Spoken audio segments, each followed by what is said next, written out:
இன்றைக்கு நமக்கு ஒரு மிக முக்கிய ஜோதிட சந்தேகமாக, எல்லாருக்கும் எல்லாமே கண்டிப்பாக கிடைச்சிடறதில்ல, எல்லாரும் எல்லாத்தையும் சரியான முறையில் அனுபவிச்சிடறதில்ல. ஒரு உதாரணமாக ஒரு சின்ன விஷயத்தை எடுத்துக்குவோம். ஒருத்தருக்கு கட்டிடங்கள் சார்ந்த விஷயத்தில் நல்ல லாபம் வருது, ஒருத்தருக்கு வாடகை வருது, அல்லது கட்டிடம் கட்டக்கூடிய பில்டராக இருக்கிறார். ஒருவருக்கு அந்த கட்டிடம் சார்ந்த விஷயங்கள் எல்லாமே கண்டிப்பாக கை கொடுக்க மாட்டேங்குது.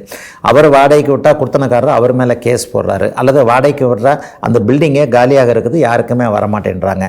ஒருத்தருக்கு பூமி கை கொடுக்குது, பூமினா ஒரு ரியல் எஸ்டேட் பண்ணுறாரு, அவருக்கு நல்லா விற்கிது. இன்னொருத்தர் நல்ல நிலத்தையே பூமிக்கு அதை ரியல் எஸ்டேட்டு சம்மந்தப்பட்ட விஷயங்களில் இருக்கிறார், அவருக்கு நன்றாக வரமாட்டேங்குது. ஆக ஒருவர் செய்யக்கூடியது நன்றாக இருந்து இன்னொருவர் செய்யக்கூடிய அதே விஷயம் நன்றாக இல்லை என்றால் இதற்கு ஜோதிட ரீதியிலான காரணம் என்ன அப்படின்னு வந்துட்டிங்கன்னா, இன்றைக்கு நம்ம பேச போகிறது இந்த கட்டிடம் பூமி சம்பந்தப்பட்ட விஷயங்கள் மட்டுமாக இருக்கும் பொழுது இந்த செவ்வாய் இதற்குத்தான் காரகனாக சொல்லப்படுகிறார். பூமி காரகன் என்று சொல்லப்படக்கூடிய சிகப்பு நிற செங்கல் சார்ந்த விஷயங்கள், செங்கலை வச்சு தானே இன்னைக்கு கட்டுறோம், பில்டிங்கே எல்லாமே செங்கல் சார்ந்த விஷயங்களாக தானே இருக்குது. அப்போ அந்த சிகப்பு நிறத்துக்கு சொந்தக்காரரான செவ்வாய் எவர் ஒருவருக்கு சுபத்துவமாக இருக்கிறாரோ அவர் ஒருவர் மட்டுமே கட்டிடங்கள் சார்ந்த விஷயங்களில், பூமி சார்ந்த விஷயங்களில் ஒரு பெரிய அளவில் ரொம்ப சக்ஸஸ்ஃபுல் பண்ணக்கூடிய ஒரு மனிதராக இருப்பார். அவருடைய ஜாதகத்தில் செவ்வாய் 2 10ஆம் இடங்களுக்கு அதிபதியாகி நல்ல ஆதிபத்தியங்கள்னு சொல்லப்படக்கூடிய 2 10ஆம் இடங்களோட கூட இல்லைங்க, அவரே லக்னாதிபதியாக இருக்கிறார், அவரே 5ஆம் அதிபதியாக இருக்கிறார், அவரே 9ஆம் அதிபதியாக இருக்கிறார். இந்த மாதிரியான கேந்திர கோணங்களுக்கு அதிபதியாகி சுபத்துவம்னு நான் சொல்லக்கூடிய செவ்வாயை வளர்பிறை சந்திரன் இணைந்திருந்து, பௌர்ணமி சந்திரன் பார்த்திருந்து, குருவோ சுக்கிரனோ இணைஞ்சிருந்தா, குரு இணைஞ்சிருந்தா குருமங்கல யோகம், சுக்கிரன் இணைஞ்சிருந்தா பிருகுமங்கல யோகம். மங்களன் என்றாலே செவ்வாய், அவர் யாரோடு இணைகிறாரோ அவருடைய பெயரில் இந்த யோக பலன்கள் சொல்லப்படுகிறது. சந்திரன் இணைந்திருந்தால் பார்த்தால் சந்திரமங்கல யோகம் என்கின்ற மங்கள யோகம் ஒருவருக்கு அமைந்திருக்கும் பொழுது அவருக்கு இந்த கட்டிடங்களின் மூலமான நல்ல லாபங்கள் வரக்கூடிய தன்மைகள் கண்டிப்பாக உண்டுங்க.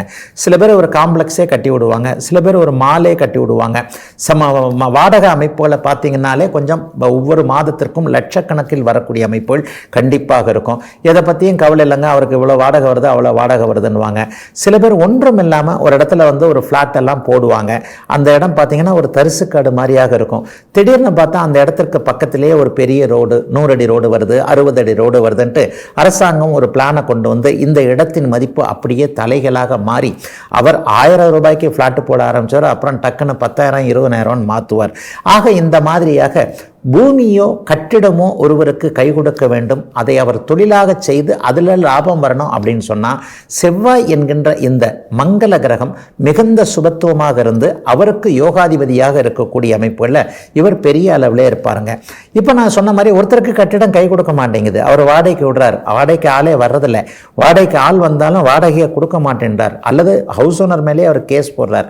இந்த மாதிரியான கட்டிடங்கள் கை கொடுக்காத தன்மை, பூமி கை கொடுக்காத தன்மையில் இருக்கக்கூடியவர்களை பார்த்தீங்கன்னா செவ்வாய் என்கின்ற இதே மங்கள கிரகம் பாபத்துவம் என்று சொல்லப்படக்கூடிய ராகுவோடு சேர்ந்து அல்லது தேய்பிறை சந்திரன் அமாவாசை சந்திரனோடு சேர்ந்து இருக்கக்கூடிய அமைப்பு, மிக முக்கியமாக சனியோடு சேர்ந்து சனியால் பார்க்கப்படுகின்ற அமைப்பில் ஒருவருக்கு கட்டிடங்கள் கை கொடுக்காத தன்மை, பூமி கை கொடுக்காத இந்த ரியல் எஸ்டேட் கை கொடுக்காத தன்மை.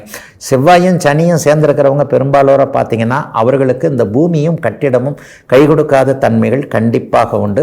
அதை போலவே செவ்வாயும் ராகுவும் இணைந்திருக்கும் போது செவ்வாய் தன்னுடைய பலம், தன்னுடைய மங்களத்தன்மை அத்தனையும் இழக்கிறார் என்பதால் இது போன்ற செவ்வாய் பாபத்துவமாக இருக்கக்கூடியவர்களுக்கு கட்டிடமோ பூமியோ கை கொடுக்காத சூழல் இருக்கும் என்பதுதான் இன்றைய ஜோதிட விளக்கம். இதுவரை 12 ராசிகளுக்கான இன்றைய ராசி பலன்களையும் ஜோதிட சந்தேகத்திற்கான விளக்கத்தையும் பார்த்தோம். மீண்டும் நாளை காலை இதே நல்லகாலம் பிறக்குது நிகழ்ச்சியில் உங்களை சந்திக்கும் வரை உங்களிடமிருந்து விடைபெற்றுக் கொள்வது உங்கள் ஜோதிடர் ஆதித்ய குருஜி.